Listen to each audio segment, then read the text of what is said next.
So this is EE610, lecture 16, right? So in the previous class, we saw why it is better to use an active load compared to simply connecting a resistor at the drain of the transistor, right? Why was this better? Please look at your notes and answer. So this is one scenario. This is the other scenario. Okay? This is connected to a bias voltage.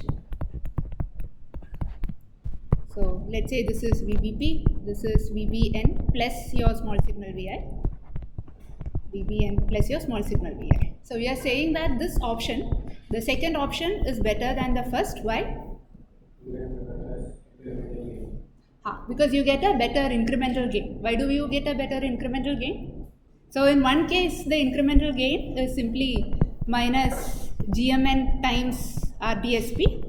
In the other case, the incremental gain is minus GMN times the resistor R, right? So it's not just about the incremental gain, because here you could have increased your R and obtained a better incremental gain. But when you increase your R, the drop across this resistor is also going to increase in the DC operating point, which means to still have a reasonable drain voltage to keep the transistor in saturation, you'll have to increase the VDD. Right? Whereas if you use a active load, let's say a PMOS here, then the source to drain voltage of this is independent, not completely independent, but to a first order independent of the current flowing through it. You can put an appropriate VBP such that it is biased in saturation for the bias current that you have chosen, and in the incremental model, the RDS of this transistor will have to be multiplied with the GM to give you the incremental gain. Right? So unlike a regular resistor, because this is a nonlinear element, the I into RDSP relationship is not something you have to worry about. You can have a smaller VSD and still have a larger RDSP. Then we said that we started looking at different variations of this configuration.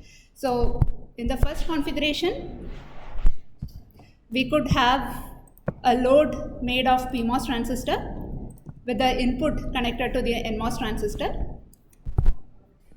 Now, instead of connecting the input to the NMOS transistor, you can connect the input to the PMOS transistor, so that is your amplifying transistor, and simply bias the NMOS transistor in saturation, so that acts as your active load. Then the third possibility is to make sure that both of them are biased in saturation with the appropriate bias voltages, and then you can supply the input to both of them. Right? We saw that the gain was doubled, sort of, if the GMN and GMP values were similar. The gain is doubled in this case. And then we said, why have separate bias voltages VBP and VBN? We might as well give the same bias voltage, and that gives you another variation of common source amplifier. But you know this variation as a CMOS inverter. This is popularly called as the CMOS inverter. Right? Then you can have a bias plus your small signal, and the output is some operating point bias plus the incremental output. Right? So all of these are different variations of a common source amplifier. Now for each of these variations, you can pick it up and decide to bias it in a different way, and then suddenly the number of circuits you know have again expanded. Right? Okay, so we were looking at the CMOS inverter.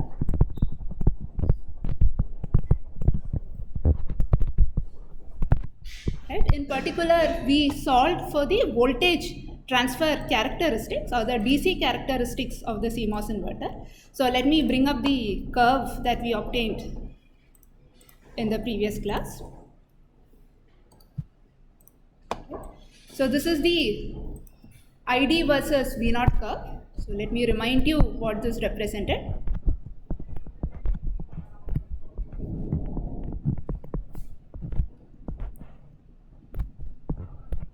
This is your input, this is the output. What you have plotted here is the current through the PMOS and the current through the NMOS as you vary V0 for different values of Vn, right? For example, when your Vn was equal to 0, because 0 is lesser than the threshold voltage of the NMOS transistor, the curve corresponds to this. For the PMOS transistor, that corresponds to this curve, and both of them intersect at VDD. So that is your output voltage V0. Now, based on this graph, we were also able to plot V0 versus Vi. Okay. This curve of V0 versus Vi is called as the DC characteristics. DC characteristics of the inverter. It is also called as the voltage transfer characteristics.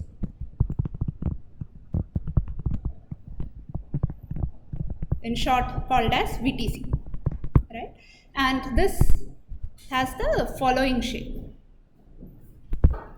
So,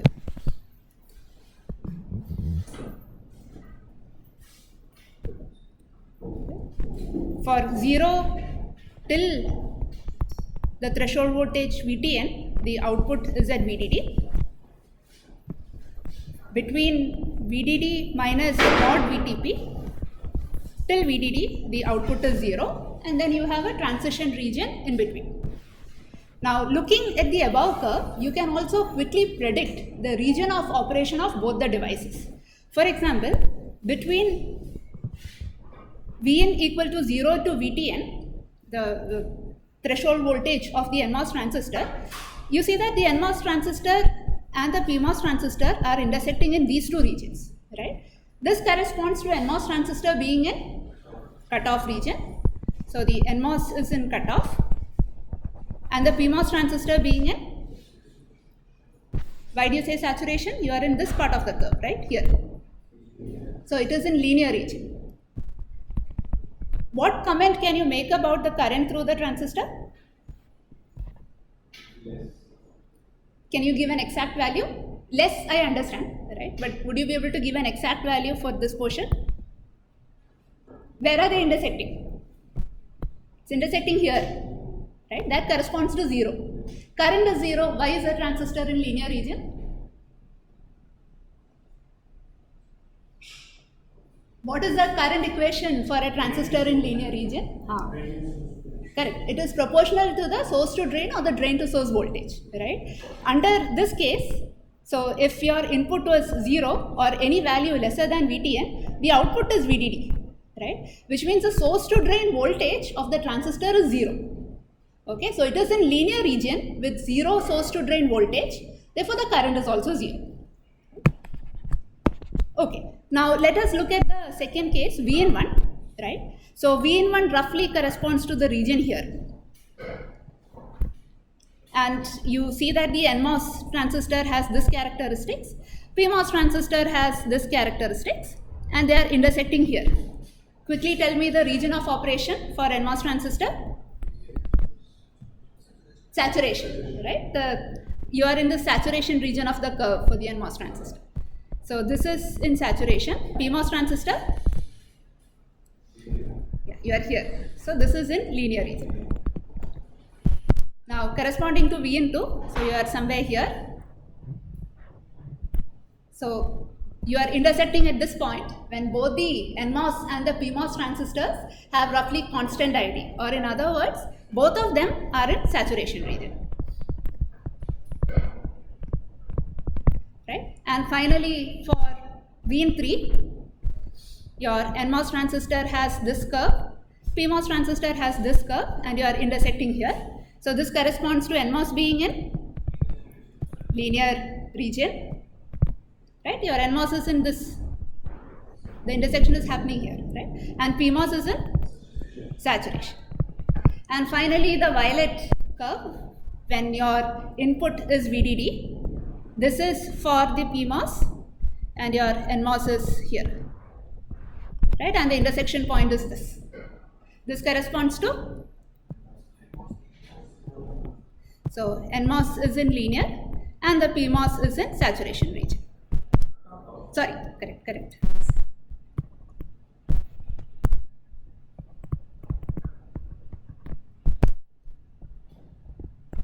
Alright, so now if you are a digital designer, In which of these regions would you want to operate your CMOS inverter in?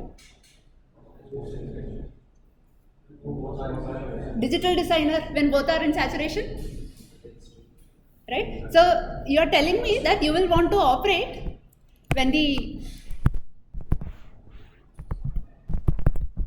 so this is your curve, right? What is the most basic characteristic of a digital design?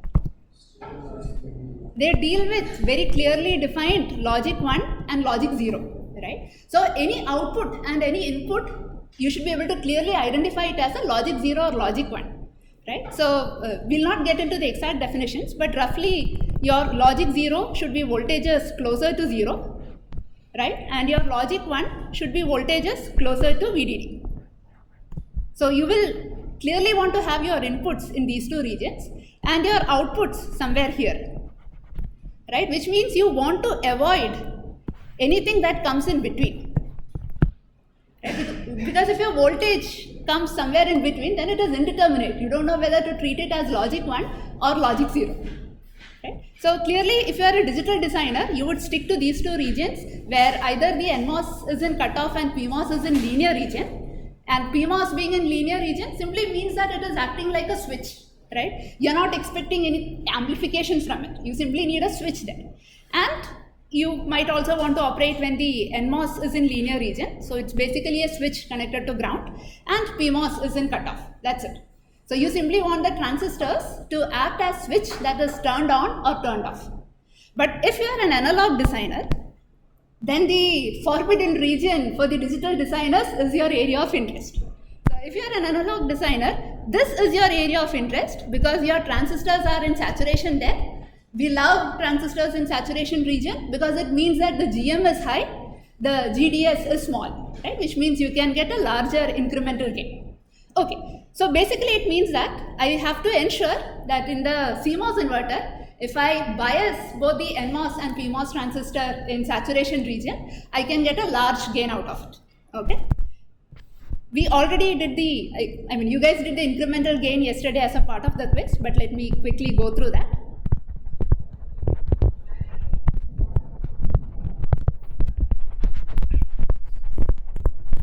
So once you bias it in saturation,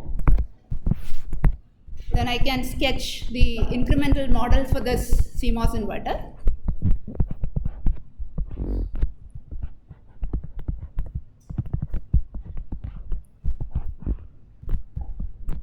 So if I apply a Vi here, the VGS of the NMOS transistor is VGS is simply Vi. Therefore, the current flowing through this will be equal to GMN times Vi. This has an RDS associated with it. Right? The VGS of the PMOS transistor is also equal to Vi. Therefore, the current flowing through this is GMP times Vi. This also has an RDS associated with it. Right? So you can either look at this quickly and tell me the answer, but just to make it clear, I'll reduce this down a little. So you have Vi applied. The total current that is getting pulled out from your V0 node is GMN plus GMP times Vi, and the total resistance associated with that node is simply RDSN parallel RDSP. Right? So then your small signal gain will be equal to minus GMN plus GMP times RDSN parallel RDSP. Right? Also, you can write this down as minus GMN plus GMP divided by GDSN plus GDSP. Right? Okay. So, if biased in saturation, we know how to do this. But can you comment about how we should bias the CMOS inverter? So, you know the overall characteristics.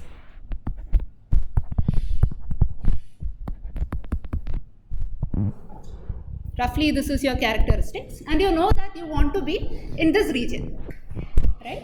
What would be a good way of biasing the transistor?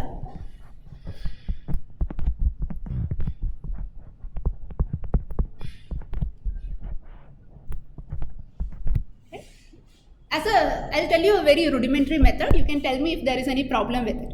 I simply find out what value of Vi I should give such that I am roughly in this region, and then I apply that. Is this good enough, or should I think of some other method? So now I am biased here. Now I can also figure out how to apply a small signal on it, right? But is this a good method, or do you see a problem with it?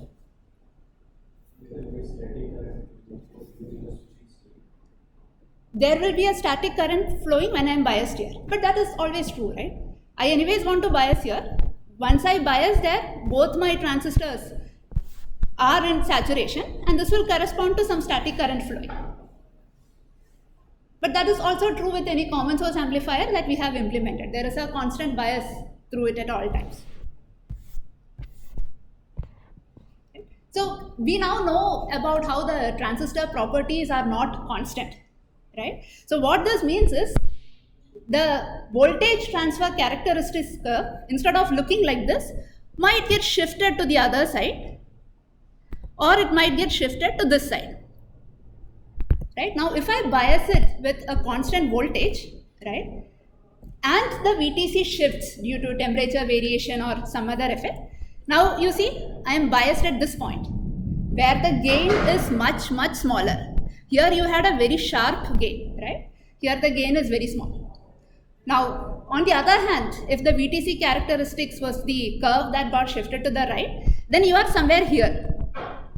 Again the gain is much smaller, right? So this way if you bias it with a constant voltage at the input, it might not work out well, because depending on what the temperature is, whether you are testing it in during December or during July, you will get very different gains from your inverter-based amplifier, right? So now let us clearly look at what the conditions are for both the transistors to be in saturation. That will help us figure out what should be the region of biasing on this VTC, right?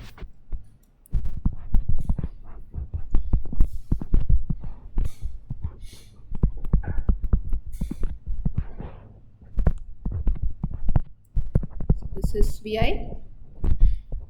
Let's say this is some Vi naught and this is some Vo naught.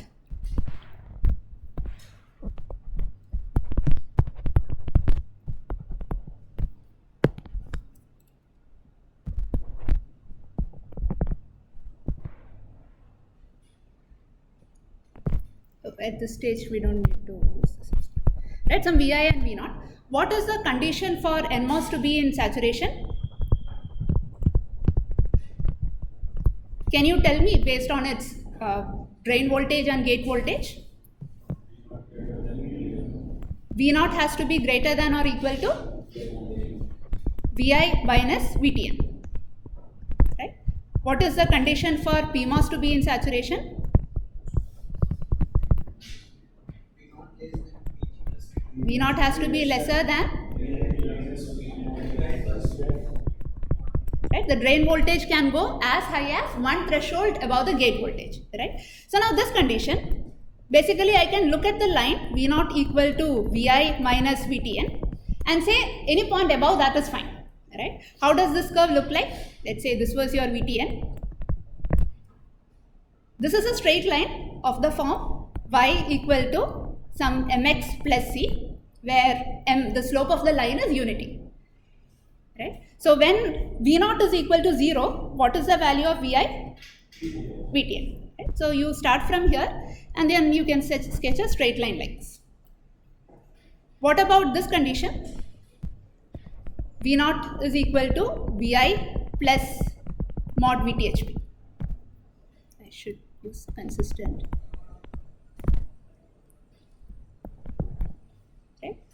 How does this line look like? When Vi is equal to 0, what is the value of V naught? So you are somewhere here. And this is again another line with unity slope. Okay, so all that we are saying is any point above this will ensure that the NMOS is in saturation. Any point below this will ensure that the PMOS is in saturation. Right? So what is an easier intersection point to consider? So you need to be lower than this, greater than this. Both these lines have unity slope with different intercepts. I could look at V0 equal to Vi, right? It's a reasonable choice. So V0 equal to Vi is this curve.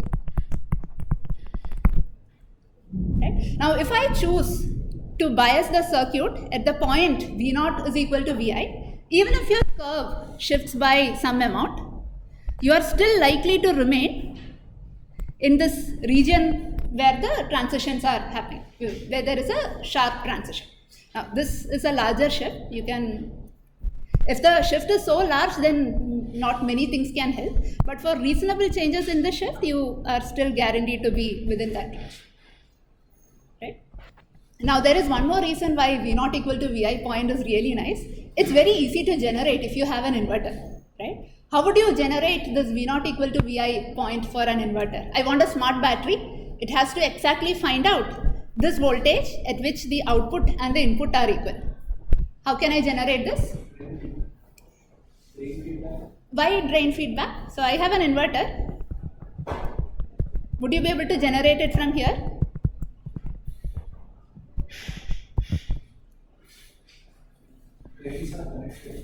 Drains are already connected here.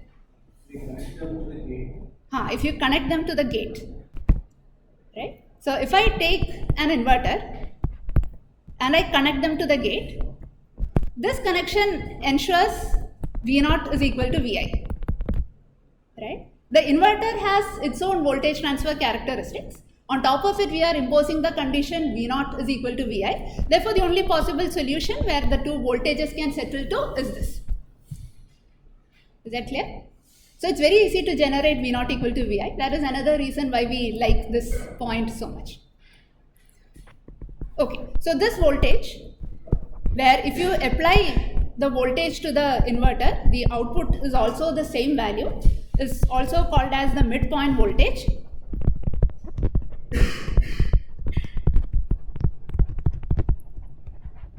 It's called as switching threshold of the inverter as well.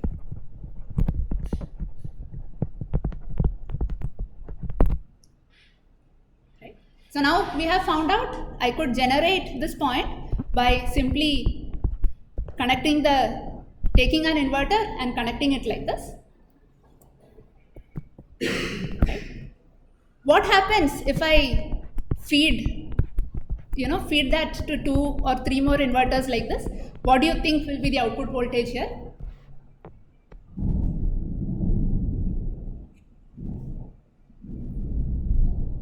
So what is the voltage here? This will be you said Vi, right? What is Vi? Why should it be VDD by 2?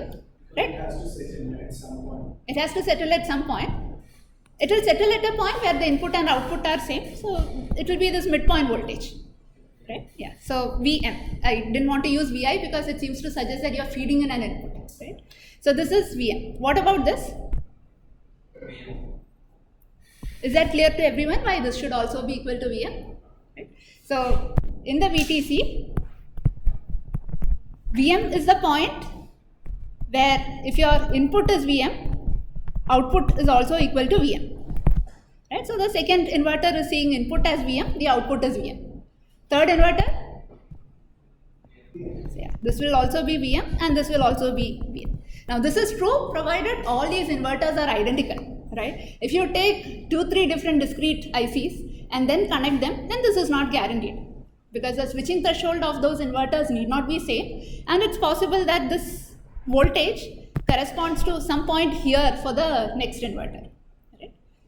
But if they are identical, which is usually the case on the same chip, you should be able to see this. So when you're doing TA work for ESC 201, you had those inverter ICs which you use for experiments, and you had multiple inverters on the same IC. So if you were to short the input and output of one inverter and then you keep feeding that to the input of the inverters and cascade them like this, you should see the same voltage at the output. Okay? Yeah. Okay. Now, can we quickly derive for what the expression of Vm would be? So we take an inverter.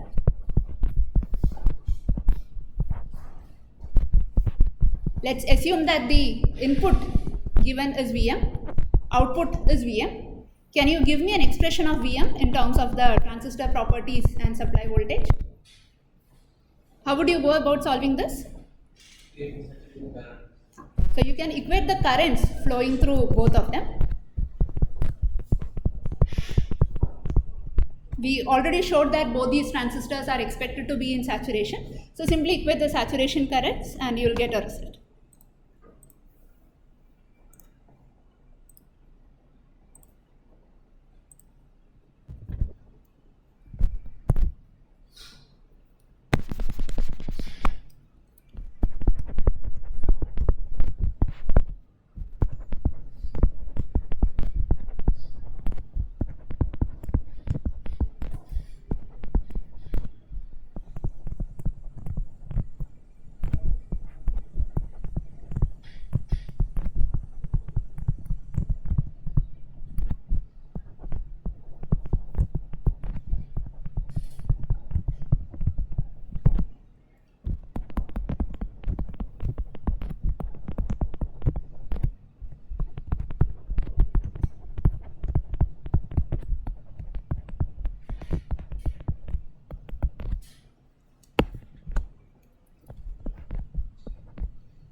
So I'm ignoring the channel length modulation for now.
I'll remove the square. You get a square root here. To keep the calculations a little easier, I'll simply call this whole factor as some alpha. Right? Now, can you rearrange this and give me an expression for Vm? What do you get? This is VDD minus mod VTHP plus alpha VTN divided by 1 plus alpha. Right? So this equation looks a little complicated, right? What comments can you make about the dimensions of alpha? This is dimensionless, right? So the first sanity check then you can do is check for the dimensions of the final equation. Is it dimensionally correct? It is, right? So dimensionally this is fine. Okay. Now let us also look at what happens if you have alpha to be equal to 1, right? This simply corresponds to mu n COX W by L of the NMOS becoming equal to mu P COX W by L of the PMOS, right? And we roughly say that the drive strength of both the transistors are equal. Now on top of this, if your process was symmetric, meaning that your VTHN was equal to VTHP, right? What comment can you make about Vm? Under these conditions, Vm will be equal to VDD by 2. It's not always guaranteed that Vm has to be equal to VDD by 2. Under certain specific conditions, it becomes exactly VDD by 2. Otherwise, it is roughly in the range, but it is incorrect to say that it should be VDD by 2. Now, what happens if your alpha is much, much greater than 1? What does this equation simplify to? So, VDD appears as it is, minus mod VTHP plus alpha times VTHL divided by alpha, right? So, this simply becomes VTHL. I am assuming alpha is very, very large, so I can still write the expression. VDD minus mod VTHP divided by alpha. So, if alpha was very, very large, this part of the expression is going to be very small. So, this is becoming smaller and smaller and is approaching VTHL, right? And what does alpha becoming much, much greater than 1 mean? Based on the expression of alpha?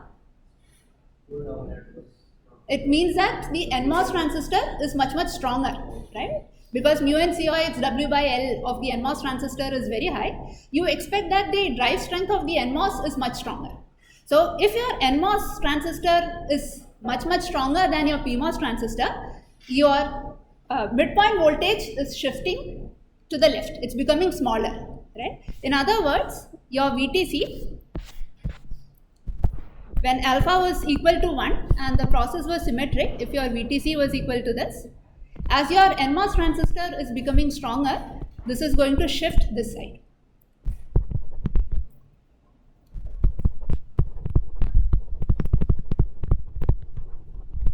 Right? Now, what happens if your alpha was much, much smaller than 1? What is the expression you get for VM? You should get VDD minus mod VTHP. That means your VM is moving away from VDD by 2 to a larger value. So, your curve is shifting to the right side. So, your curve moves to the right side if your PMOS transistor is much, much stronger than the NMOS transistor. Okay. So, now we know how to generate the bias voltage. We have an expression for the bias voltage given the transistor properties. Can you put all of this together and show me how you would get an amplifier out of this?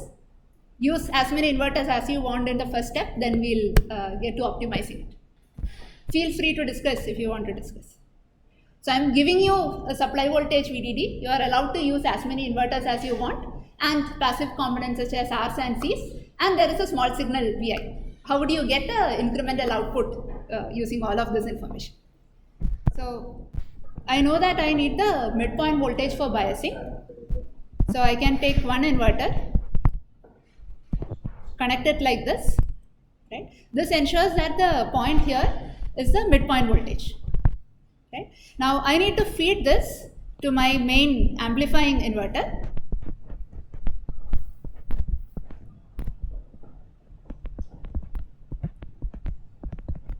Right? Now, this amplifying inverter is also connected to the right bias voltage. Okay. I have to feed in the small signal equivalent, small signal input. So, we feed it through a capacitor as always, and this is some Vi. Right? Do you see a problem with this circuit? Does this work? So, large signal wise, there is no issue.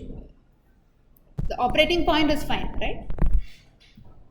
What comments can you make about the small signal? So, let me sketch the small signal for you.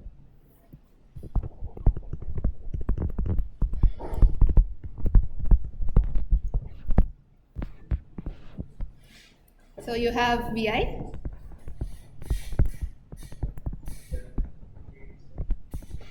This is Rs. This is getting connected to the gate of the inverter, right?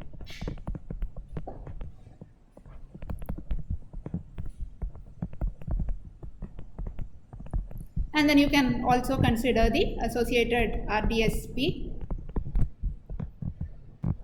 and RDSN. Let me call this as inverter 1 and this is your inverter 2. This is just so that I can write it as RDSP2 and RDSN2. How do you think this circuit will act incrementally? You can assume that channel length modulation is negligible for inverter 1. What do you think will happen?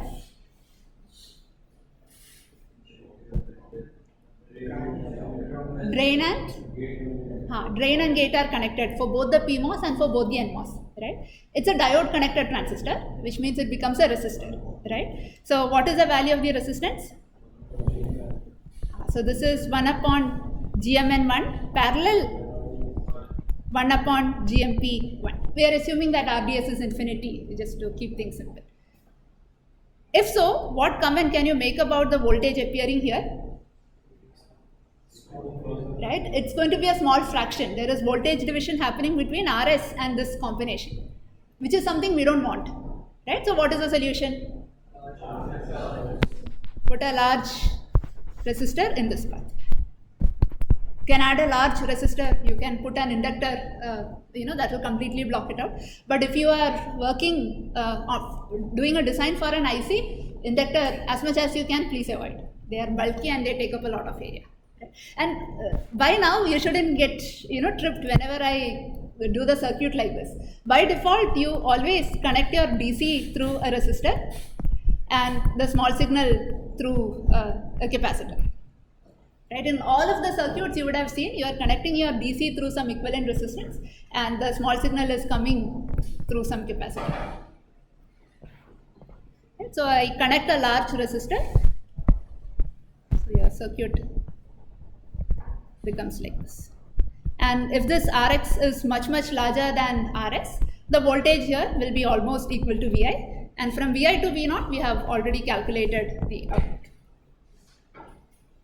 Now, instead of using two inverters, could I have used a single inverter to achieve the same thing? Right? How would I do that? So this is your circuit one. So let's say I am taking a single inverter.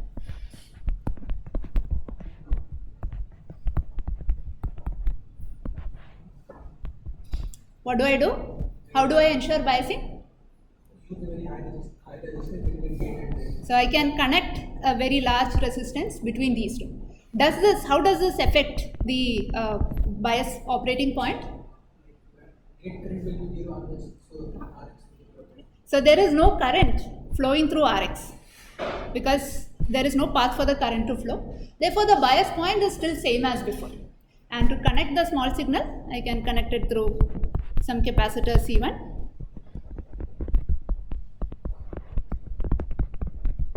Vi and Rs. And if you wanted to connect a separate load, then you can connect it through another capacitance C2 and RL. Right? How does the small signal equivalent for this look like?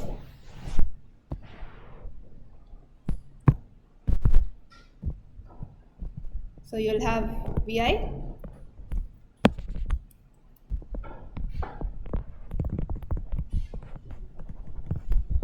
connected through Rs. There is some resistor Rx.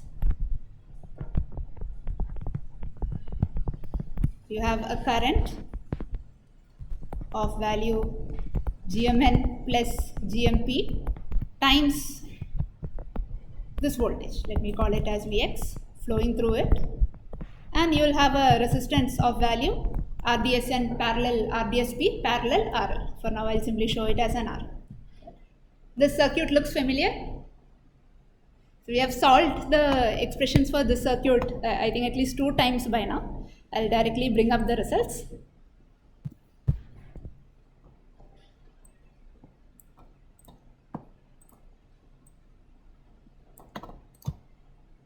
So this is the expression for the incremental gain from Vi to V0.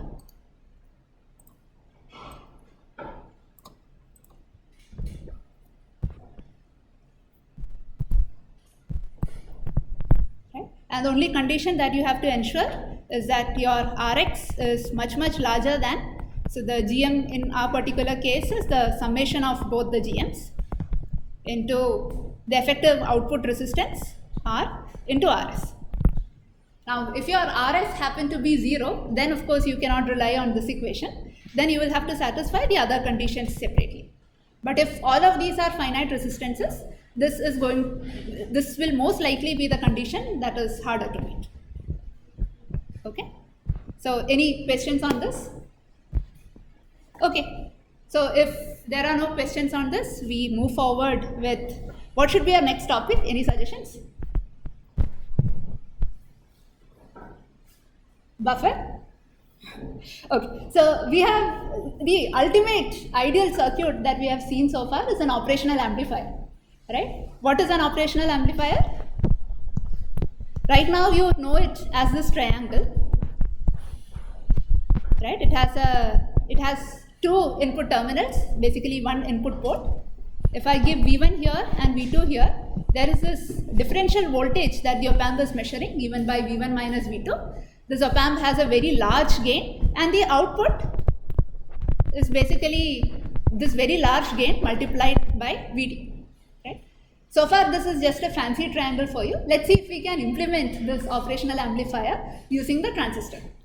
Right? So the first thing that you notice is that you need to take the difference of two voltage V1 and V2. Right? We'll start by looking at the incremental picture. Do you think a transistor can give an output which is proportional to a differential voltage? What can it do? Right. So we could look at the current of the transistor. Right? So basically if I take a transistor and I apply some V1 here and I apply a V2 here, and assuming that this is all biased very nicely, then the current ID is simply GM times V1 minus V2.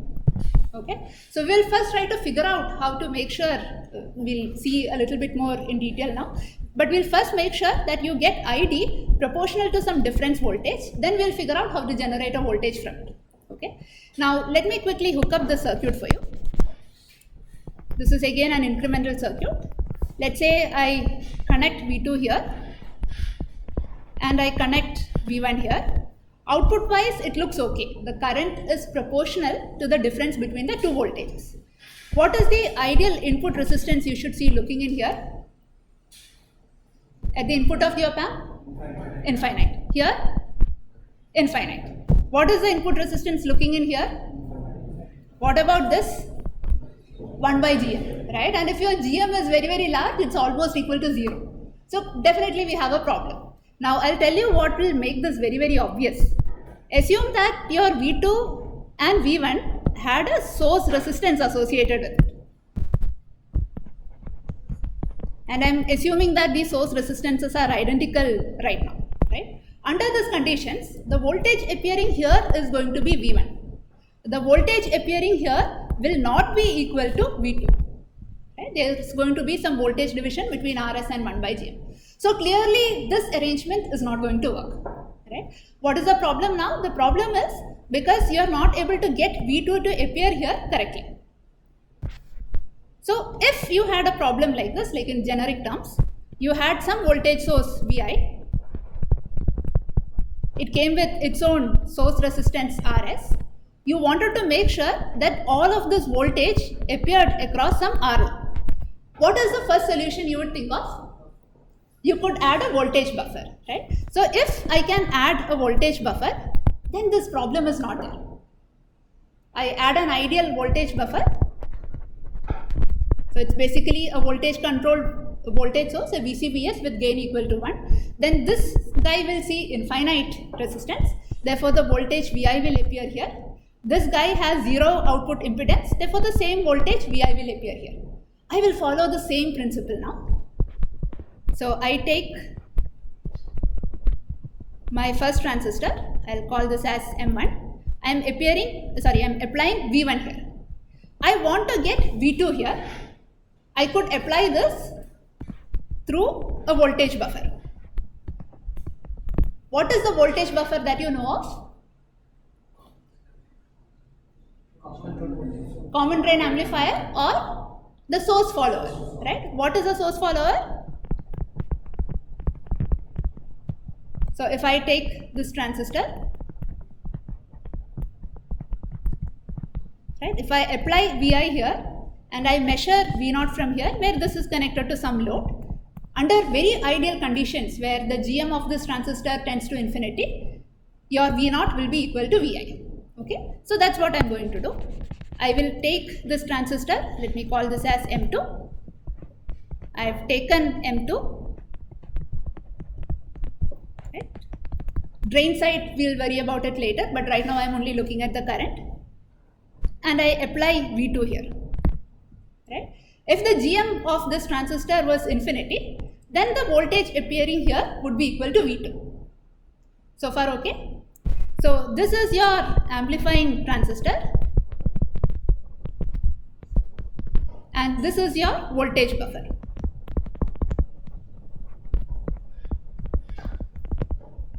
Okay. Let us quickly look at the current flowing through the system. So again, we are dealing with the incremental circuit. Is the voltage appearing between the gate and source of M1 equal to V1? Is VGS of M1 equal to V1? V1 minus V2. That is the ideal condition. But you know that the source follower doesn't have exactly gain equal to 1, right? It has a slightly different gain. So I'm now trying to evaluate this circuit together, right? So this is, let me call this as some Vs, right? Then the current flowing through M1 would be GM1 times V1 minus Vs. What is the current flowing through M2? GM2 times V2 minus Vs. Can you solve for Vs and tell me the expression for Vs?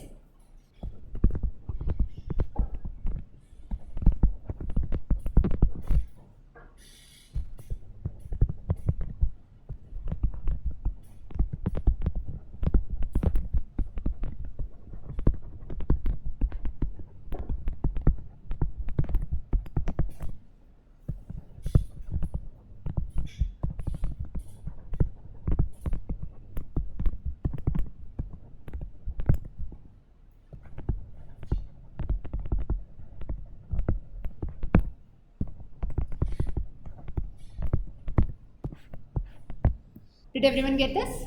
So you got an equation. What are the sanity checks you can do on this? Is it dimensionally correct? So we are not insane yet. The equation looks okay. Right? What is the other sanity check that you could do on this potentially? If GM tends to infinity, then? If GM2 tends to infinity, it will fully come at Vs. Does that work out?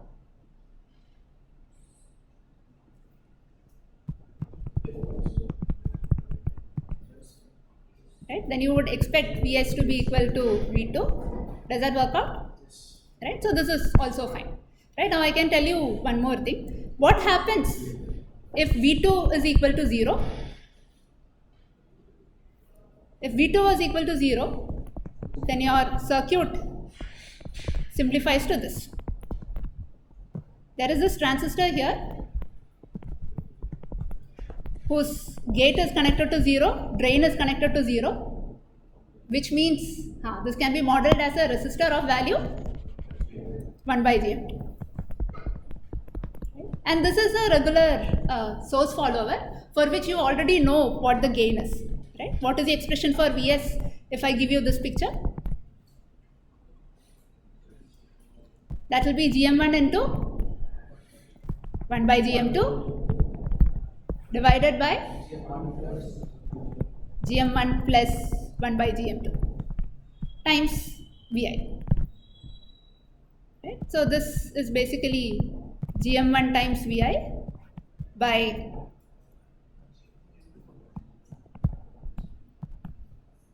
no, this is 1 plus GM1 plus GM2. Okay? So that clearly applies here.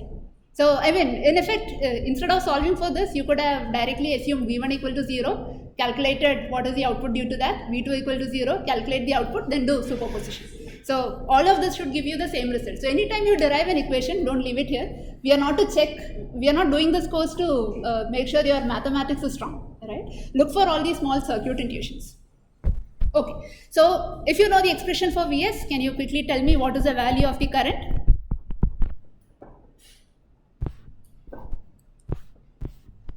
So this current is either ID can be equal to GM1 into V1 minus Vs.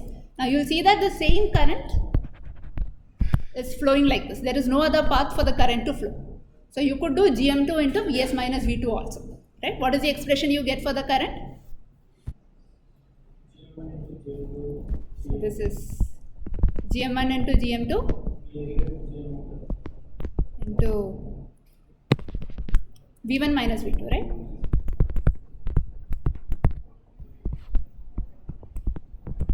Divided by GM1 plus GM2.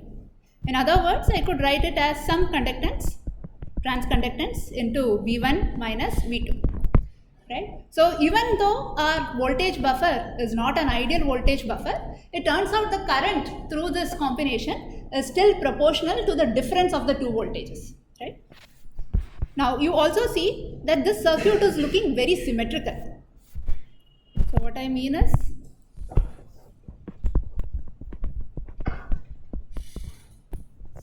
incrementally this is the circuit that we are dealing with. This is V1, V2,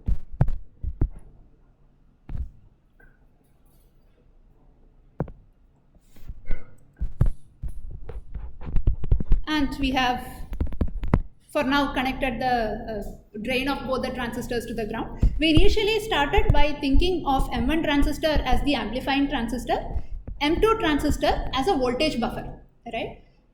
Even if I call M2 as the amplifying transistor and M1 as a voltage buffer, the equations will come out to be the same, right? The circuit is very symmetrical around this point. Okay, so because of this, from now on, instead of dealing with GM1 and GM2, you can directly have both these to be same. So you can have GM1 equal to GM2 equal to some GM. Now, if I make this assumption, then what is the value of Vs?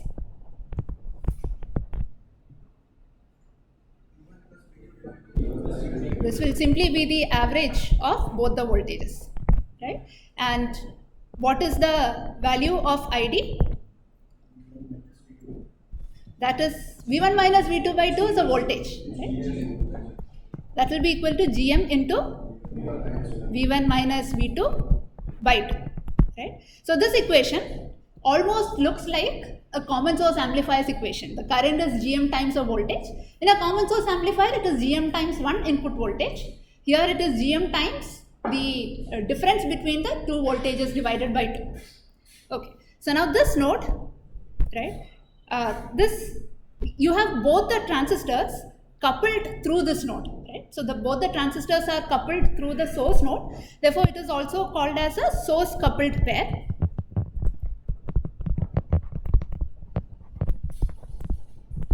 Now, this combination of having two transistors like this coupled through the source with inputs being given is also called as a differential pair.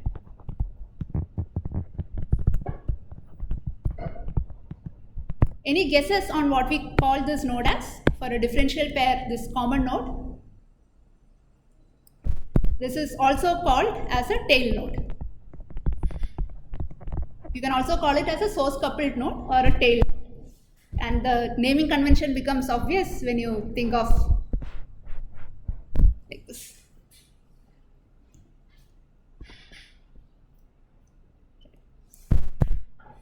Okay. Now let us talk about biasing this differential pair. So far we were not worried about biasing at all. But the key thing that you notice here is that this node is not connected to anything else, right? It is simply coupling the two sources, but otherwise it is floating, right? Now the two commonly used biasing methods that you know are drain feedback and source feedback. Which of them do you think is most appropriate here? Source feedback, because that would keep our source floating. So let's see how we can bias this using the source feedback.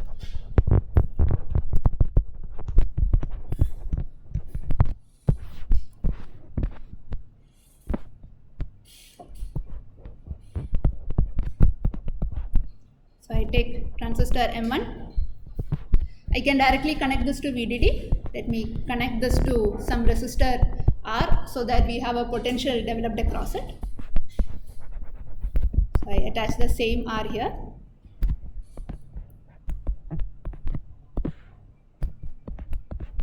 So this is my first input, this is my second input, and I can connect some IRF here and another IRF here. Right? And I would, strictly for biasing, I would make sure that there is some VG0 connected to this node, and the same VG0 is connected to the second node. There is no reason to bias them differently, right? They are identical as far as we are concerned. So if I make a connection like this, what comments can you make about the current flowing through this? Will it be IRF or will it be something higher than IRF?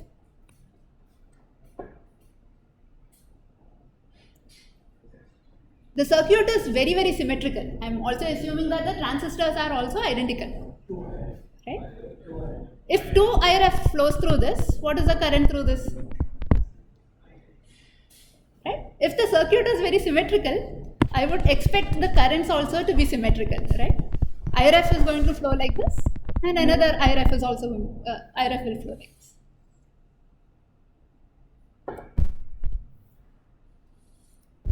So, and basically all that we are saying is there is no current flowing through this node.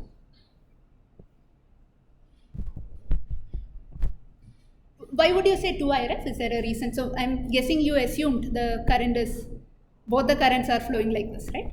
So is that possible? Let's see.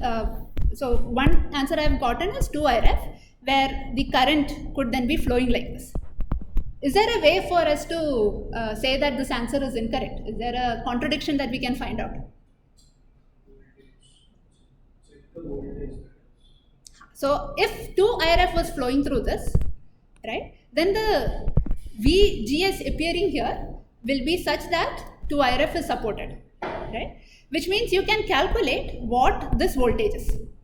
Now, if I calculate what this Vs is, this transistor is saying the same VGS. Right? Now, if this transistor is seeing the same VGS but has 0 current, that doesn't make sense. Right? So there is a contradiction there. So the only possibility is if, because both have the same gate voltage and both have equal same transistor properties and they are sharing the same source node, they will see the same VGS, which means the currents through both the paths have to be same.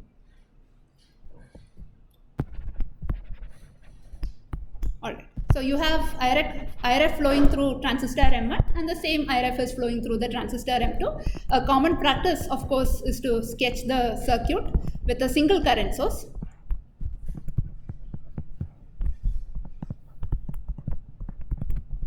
You would have seen the circuit like this, where this current is 2 times IRF. Now, I'd like to draw your attention to this voltage VG0. Of course, you can generate it using a resistor divider, but you see that the same VG0 is getting applied to both the transistors, right? It is a common voltage getting applied, so it is also called as a common mode voltage, okay? Now, because it is applied to the input side, we say it is input common mode, right? So, instead of using VG0, I can also call it as VCM. To be specific, I'll call it as VICM. Right? It is a large signal input common mode voltage that is getting applied to our circuit. Okay. Now, clearly, because of the symmetry, we said that the current flowing through this is IRF. The current flowing through this is also IRF. Now, to analyze the circuit, I could either deal with this whole circuit or I can simply look at this portion. Right? Whatever is happening in this branch is happening for the other branch also. Now, I am able to do this because what is the current flowing through this path? That current is 0. So, even if that connection is not there, nothing is going to change in the circuit, provided all the voltages and currents are symmetrical. Right? Is that clear? The current through this path is 0. Right? So, since the current through this path is 0, even if I break this connection open, right, nothing changes in this part of the circuit, nothing changes in this part of the circuit. So, we are fine. Okay. So, we will analyze this half of the circuit and look at the conditions for VICM. So, this is R. This is your current IRF. Right? If I apply VICM here, and this is VDD. What ensures that this transistor remains in saturation region?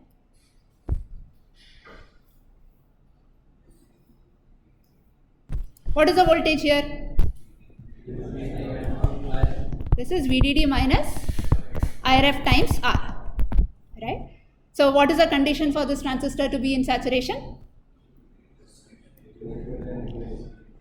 So VDD minus IRF times R has to be greater than VICM minus VTHM, right? So can you tell me a limit on VICM? This should be lesser than or equal to VDD minus IRF R plus VTHM, right? So you already have a maximum limit for VICM, right? If the applied VICM goes above this limit, then both the transistors will enter into triode region, right? Do you think there is a lower limit for VICM? What happens if I keep reducing VICM?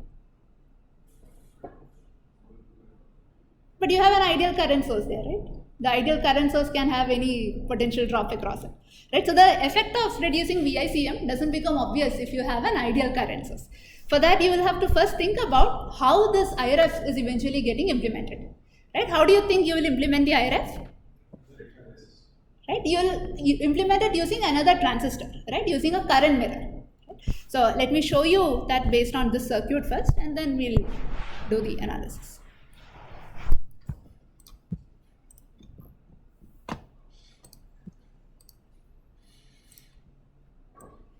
So somewhere at the corner of the IC, you will have a circuit that is implementing one ideal current source. And then for all the other purposes within your IC, you are going to mirror this.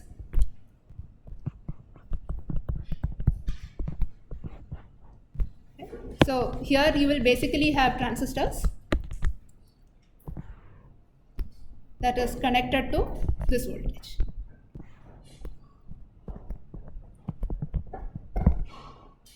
This ensures that provided the transistors have equal sizes, if IRF is flowing through this, you will have IRF flowing through these two branches as well. So let me call this as M1, this is M2, M3 and M4. Now as before, I don't need to do the analysis separately for M1, M3 and M2 and M4. I need to look at only half of the circuit because the other half is exactly identical, right? What comments can you make about the voltage here? Let's say this is your biasing M5. Right? If IRF is flowing through this, what is the potential here? Once more? So we'll assume that all of them have the same, right? Plus root of 2ID mu n CoX W by L, right? So that I can simply write it as the overdrive voltage of this transistor. Right? Because the square root of 2ID by mu n CoX W by L would be equal to VGS minus VTH for that transistor, which is the overdrive voltage. So I have written this voltage as VTH plus V overdrive of this. The same potential is getting applied here. Now to keep M3 in saturation region, what is the minimum potential that should appear here? You know the gate voltage. I'm asking you what should be the minimum drain voltage here?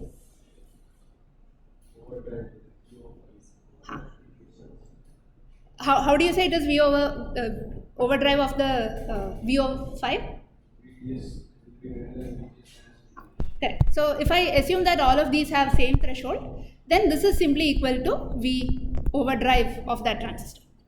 Right? Now if this is V overdrive 5, what is the minimum voltage that you need to apply here?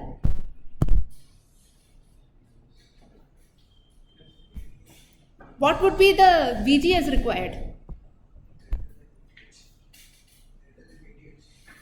Can you be more specific? Do you know the VGS of M1 transistor? What is VGS of M1? That is going to be threshold voltage plus V overdrive of M1. Is that clear? Threshold voltage plus square root of 2 ID by mu n C x W by L, right? So that means this voltage has to be VTH plus V overdrive of M1 plus V overdrive of M5. Right?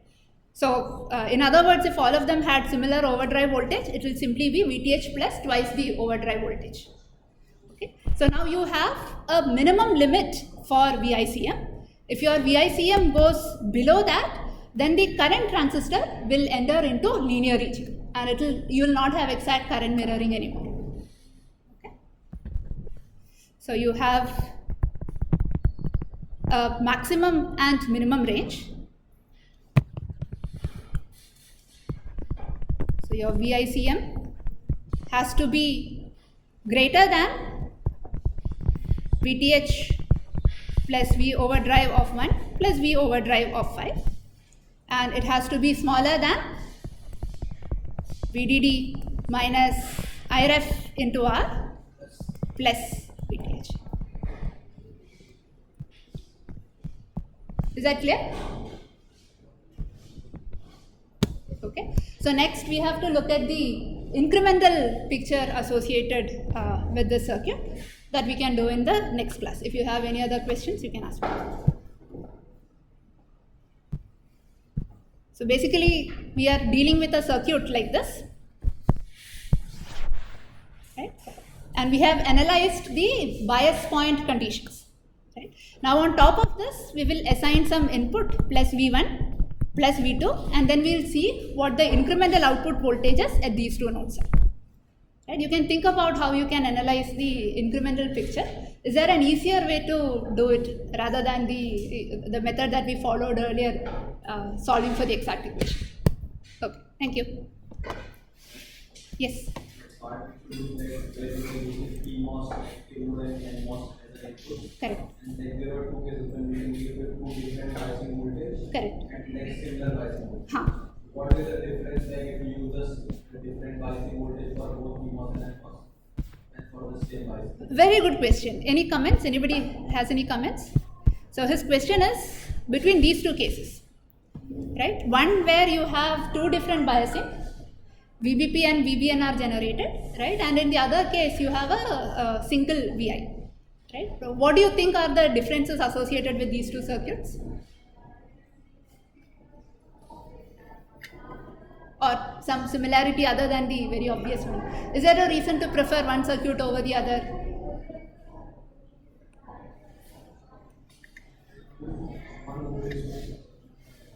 Sorry? In second case, only one voltage source. In the second case, only one voltage source is required. Okay, but in the first case also you have to generate VBN and VBP. It's not that you require only one voltage source. You will have to use more transistors to generate VBN and VBP. You might choose to generate it using drain feedback in another transistor and then connect it here. But of course, you have to generate more bias voltages here. What do you think? Is there any benefit in having two bias voltages? Think in terms of swing limits.